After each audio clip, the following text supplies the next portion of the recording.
Hello everyone, welcome back to the channel. Today I am playing Agni and admiring the view. I don't typically look at whatever is in the background, but it's kind of cool.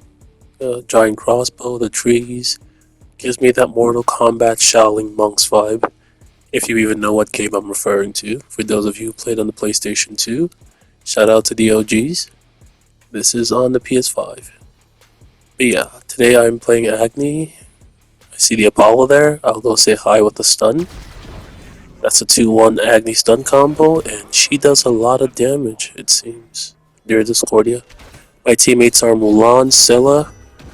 Everyone on my team has one form of crowd control. Scylla with her roots, Mulan with her pull. Actually, Mulan has more than just one form. That's my stun again. Mulan also has crowd control with her ult, which is a stun into a knockup. Pretty cool. So, unlike the previous Agni video, where I used Bluestone, this time I'm using Sansa Time. He dodged my stun. I'm gonna dash right through him so he takes damage from the dash. He's so low, that's his Aegis, that's good enough. I see Bacchus, I'm gonna avoid him. I don't have my dash yet and I can't just walk past her. So I'm just gonna try to dodge until I have my dash, stun her, I have nothing else, dash out, perfectly safe. This is why I like Agni, and seeing as they nerfed Merlin into the ground, I think Agni is the new best mage. So right off the bat, you want to max out your 2. In other games, I'm dead here. I am not dead. Excellent. So whenever I go Sands of Time, I never run out of mana, it seems. And that's a good thing. That's the only reason to go Sands of Time. She sends me right back. I'm like, yes. Need to refill, reset, and everything. I'm gonna go Sands of Time right into Spirit Deso because it has a cooldown passive. If you get a kill or an assist, it takes off more seconds off of your cooldown.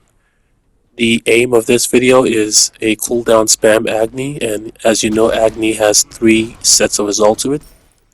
You can use his ult 3 times, and yeah, you want to combo that with your 1 and into your 2, or just save it to secure kills. I see Bacchus here, I'm not gonna fight this right now. I'm gonna wait for him to try and take it, and then I will try to steal it.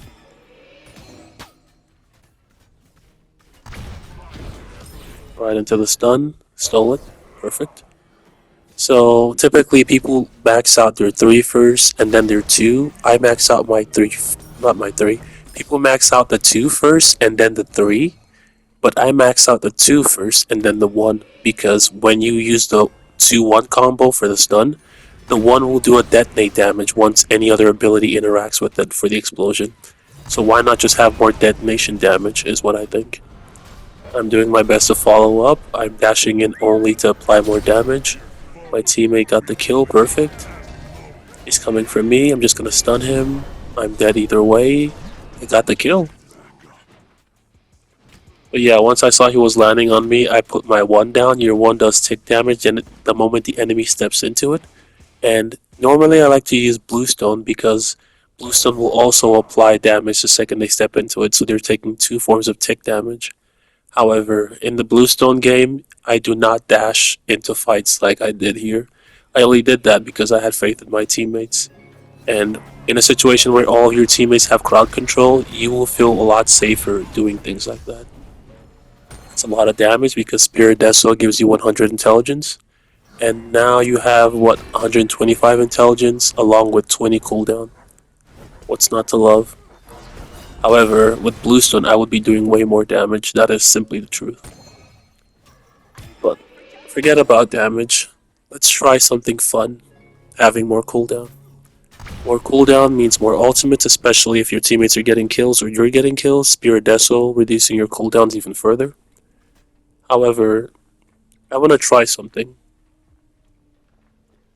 Right now I only have 125 intelligence, which is actually quite good for the start of the game. Typically people go for Book of Thought, which is only 30 intelligence when you first get it. But when you go Spirit Deso right after your starter, you have a lot of intelligence, relatively a lot. And I'm gonna go right into Divine Ruin, which is 85 intelligence, and it has a passive where once you proc ability damage by landing your abilities, it creates a chain of lightning between 2 enemies or more, dealing an extra 20% of your intelligence. That'll put me at what? 205 intelligence, then I could just go for penetration or another item with a lot of intelligence. I want to see what happens when you front end a lot of intelligence and cooldown, as opposed to going the stacking build, which I simply do not like. That was pretty cool, actually. Okay, that was pretty easy. Pretty cool, pretty easy. And all it took was my teammates landing their crowd control, and myself, of course, landing my stuns and my ultimates, and we have more kills than the enemy. I want to keep up the farm because I want my item quickly before they surrender. Hopefully they don't surrender. Do that for the tick damage. I placed my 1 there because it applies tick damage, but now I don't have a stun. I probably should not have used my 1 there, but she has an escape. That's perfectly fine. Drop that there. I'm gonna dash out. I tried to stun him while he was using his burp or his stun. I'm gonna clear wave and back away.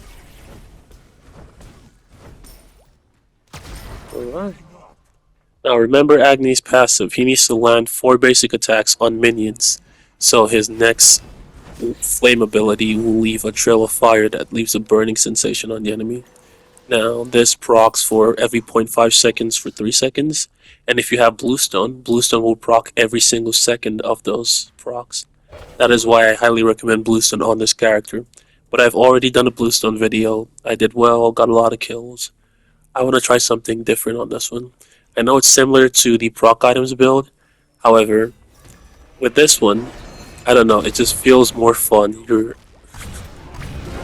doing a lot of damage at the start of the game, as opposed to waiting to build up damage. And I feel like it's just better. I really thought he would jump that way, which is why I used my stun on that side of the map. Oh, I feel bad. I could have killed him if I didn't waste a stun. Oh, got him anyways. That's the burning sensation from his passive. Hot Streak is what it's called, and now it lasts for 10 seconds. However, there's no one else to use it on, and it's just about done. Oh, here they come. Do that to stun, dash out. Drop some bars on him. On her as well. Step to the side, she missed me with that. Perfectly safe. But yeah, Agni is safe. He does a lot of damage, especially when you don't go Book of Thought building or stacking build. And yeah, he does a lot of damage. He has 3 sets of ultimate. What's not to love? I might be dead here. I got overzealous. I really wanted that tower gold because I wanted my item. Alright, after this, depending on what Bacchus is building, I might go Doomlord or Soul Reaver. It's an interesting build on Bacchus. I rarely see Amanita's Charm. I think that's the name of the mushroom item. It gives healing to the entire team, but the healing is so little, unless you're like already a healer, so you can use that to support your healing. It doesn't really do much from what I gather. Either or, it's an item. My teammate is low, he's coming in. I did not waste my stun there because I knew he was just gonna Aegis it. Why the tank has Aegis is beyond me. He didn't get stunned, but I got ulted. I'm gonna walk away from my teammates so the damage doesn't spread to her.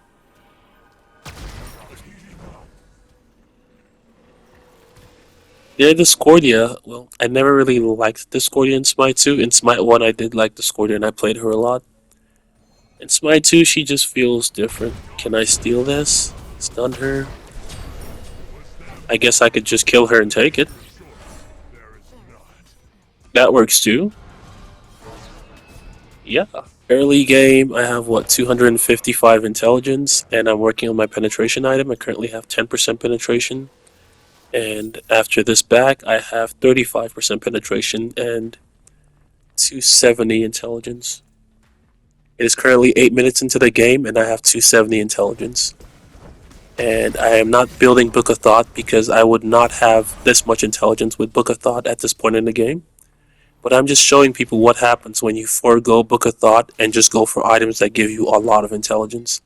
You could also go for Doomlord into Dreamer's Idol from here on, because you have a decent amount of cooldown from both your starter and Spirit Desolation. You could also go Chronos Pendant into those other 2 items, and they will give you as much intelligence as Book of Thought will. I haven't really tried Book of Thought on Agni, and I probably should try it just to see what it's like. But so far, my team is dominating, and the team comp definitely helps me with getting kills because every member of my team has some form of crowd control, and if one person lands a stun or a pull, you can just follow up from them like that and just keep dealing damage. So just like Smite 1, whoever has the most crowd control in their team will probably get the kills like that. He was knocked up from Mulan and he couldn't really move, so he was basically a sitting duck for me to land my ultimate. I'm not gonna pretend that was all me. My teammates basically set up that kill. Come on, that was so close. Hey, I have no more ults. She's stepping up, I'm gonna stun her. I was hoping my Scylla could follow up with her stun and it would last long enough for my ult to come back online, but it didn't. Time to back away. This Discordia is definitely not having fun. But when you're playing mages who have a lot of mobility, like Agni and Scylla, look at this. I'm just dashing everywhere. I only have 2 cooldown items. I'm gonna get more intelligence. My abilities hit harder. Rada Tahuti probably into Doom Orb. Let's get this. Not enough gold yet, but we're getting there. So far, so good. I have a lot of kills thanks to my teammates and myself. I am 3 levels ahead of the enemy team. Okay, she pulled her out of my... Mulan got the kill. Amanita's charm did nothing to help. It's the healing item that I was talking about that I noticed. Okay, he's taking damage from my dash. He's dead.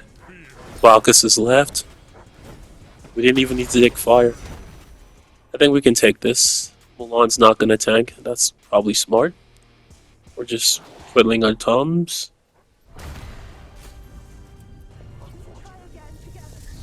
Subscribe to Rizzwho on YouTube. Victory. That was a good game. That's the build mostly. But yeah, Agni is a lot of fun, and I hope more people play him. I just don't want to play against him because that's really annoying, just being honest.